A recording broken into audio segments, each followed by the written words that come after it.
Hello students, today we will learn the last part of this chapter, fiber to fabric, the production of silk. Well, we have talked about wool. Now we will talk about another animal fiber that is called as silk. Silk, as you all know, is obtained from a worm called as silkworm.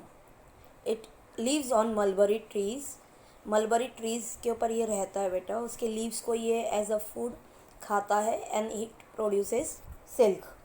Silk fibre is obtained from the cocoons of silk worm. Cocoon जो होते हैं बेटा ये silk moth होते हैं जो कि budding stage पे होते हैं. वहाँ से हमें सिल्क मिलता है. वो अपने मुंह से सलाइवा निकालते हैं और अपनी बॉडी पे लपेटते हैं जो कि सिल्क बनता है इन फ्यूचर में. Different types of silk worm produce different type of silk. देखो हमें हर क्वालिटी का सिल्क मिलता है. अगर हम बात करेंगे leading producer of silk in the world की तो चाइना और इंडिया इसमें रैंक करते हैं. तो अगर हम बात करेंगे तो बहुत सारे ऐसे सिल्क वर्म हैं जो अलग अलग टाइप का सिल्क प्रोड्यूस करते हैं जिसमें उसका लस्टर और टेक्सचर में फ़र्क होता है. लस्टर मतलब शाइन. आपने देखा होगा सिल्क का कपड़ा जो है वो शाइन करता है और टेक्सचर मतलब उसकी सॉफ्टनेस. बहुत स्मूथ लगता है जब आप उसको टच करते हैं तो बहुत सिल्की होता है या सॉफ्ट होता है. तो इसके कुछ एग्जाम्पल है टाइप्स ऑफ सिल्क के. टसार सिल्क, मूगा सिल्क, कोसा सिल्क. ये different type of silk moth से प्रोड्यूस होता है. Mulberry silk is the most common silk moth. ये सिल्क मॉथ यानी कि उस इंसेक्ट का नाम है जहाँ से वो सिल्क प्रोड्यूस करता है. तो मलबरी सिल्क जो है वो सबसे ज़्यादा फेमस है. और सेरिकल्चर क्या होता है बेटा? जैसे एग्रीकल्चर होता है जिसमें हम क्रॉप्स को ग्रो करते हैं. पीसी कल्चर होता है जहाँ हम फिश को रेयर करते हैं. ऐसी सेरिकल्चर होता है the rearing of silk worms for obtaining silk is called as sericulture. ये देखो मेल एंड फीमेल स्ट्रक्चर दिख रहा है आपको बेटा. सिल्क की हिस्ट्री बहुत पुरानी है बेटा. ये चाइना में इंट्रोड्यूस हुआ था बहुत पहले. अगर हम बात करेंगे तो ओरिजिनली सिल्क को सिर्फ एम्प्रर या बहुत रिच क्लास पीपल ही पहनते थे. ये स्टेपल ट्रेड था. हिमालयन रूट से जब आते थे ट्रेडर्स इंडिया में तो वो सिल्क का ट्रेड करते थे. सिल्क रूट इसलिए नाम पड़ा था उस हिमालयन रूट को. Silk was also produce in India. मैंने आपको बताया इंडस वैली सिविलाइजेशन में सिल्क का प्रोडक्शन हुआ है. लोग सिल्क पहनते थे इंडिया में और बहुत फेमस रहा है. तो अगर हम बात करें life cycle of silk worm की तो बेटा वो 4 स्टेजेज में होती है. Eggs, larva, pupa and adult. Female जो होती है बेटा वो एग को ले करती है. ठीक है ना. और ये 14 डेज़ बाद जो एग है वो हैच हो जाते हैं यानी कि उनमें से लार्वा निकलता है जिसे कैटरपिलर बोलते हैं जो कि प्यूपा में ग्रो होता है. और ये एक सीक्रेट करता है फाइबर जो प्रोटीन से बना होता है और वो अपने ऊपर लपेट लेता है. This covering is called as cocoon. Living in cocoon for some time after coming out of cocoon grows into silk moth. उसके बाद में वो ककून से निकल आता है तो सिल्क मॉथ बनेंगे.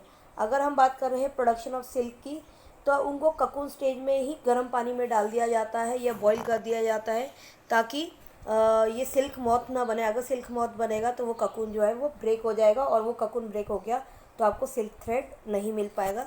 तो ये चीज़ का ध्यान रखा जाता है कि ककून स्टेज में ही जब ये सिल्क मॉथ अंदर है तभी उसे मार दिया जाता है. और अगर हम बात करते हैं सिल्क वर्म को प्रोड्यूस करने की या सिल्क को प्रोड्यूस करने की तो वर्म्स में फीमेल सिल्क वर्म को प्रोड्यूस करना ज़्यादा फ़ायदेमंद होता है रादर देन मेल.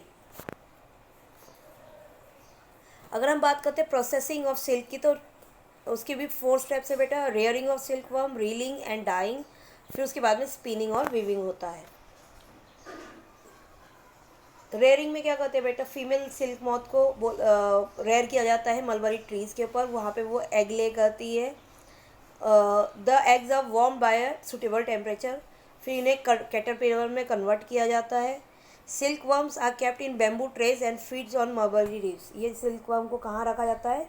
बम्बू के ट्रेज में, क्योंकि वहाँ पे वो बैम्बू के ट्रेज में लीव्स डाल दी जाती है मलबरी लीव्स जिससे ये खाना खाते हैं या उसका न्यूट्रिशन लेते हैं. और 30 to 40 डेज़ के बाद में ये सिल्क वर्म ईटिंग स्टॉप कर देते हैं और अपने ऊपर ककून लपेटना शुरू कर देते हैं.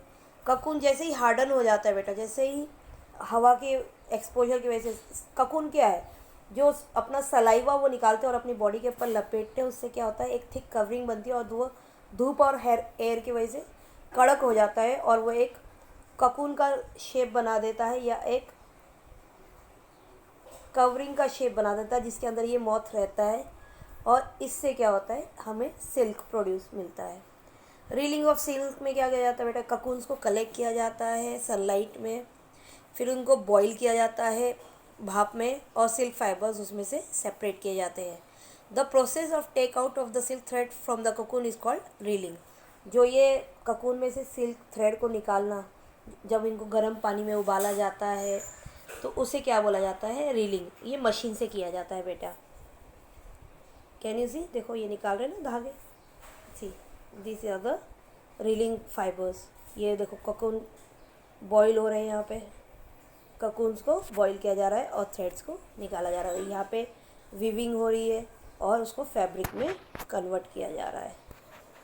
फिर डाई किया जाता है बेटा डिफरेंट कलर्स में, और फिर इनको स्पून किया जाता है या इन्हें बुना जाता है to form a silk cloth, जो कि फाइबर का काम करता है। I hope you have understood this very well.